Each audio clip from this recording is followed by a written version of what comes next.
بسم اللہ الرحمن الرحیم۔ شروع اللہ کے نام سے جو سب پر مہربان ہے، بہت مہربان ہے۔ وقالوا اتخذ اللہ ولدا سبحانہ بل لہ ما فی السماوات والارض کل اللہ قانتون۔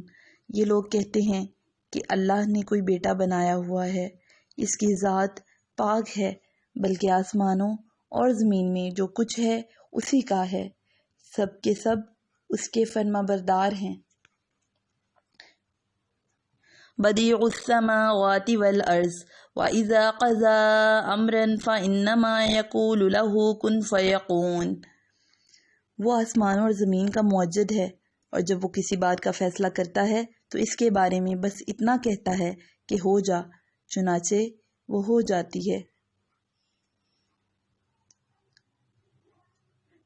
عیسائی تو حضرت عیسیٰ علیہ السلام کو خدا کا بیٹا کہتے ہی ہیں، بعض یہودی حضرت عزیز علیہ السلام کو اللہ خدا کا بیٹا کہتے ہیں، اور مشرکین مکہ فرشتوں کو اللہ تعالیٰ کی بیٹیاں کہا کرتے تھے۔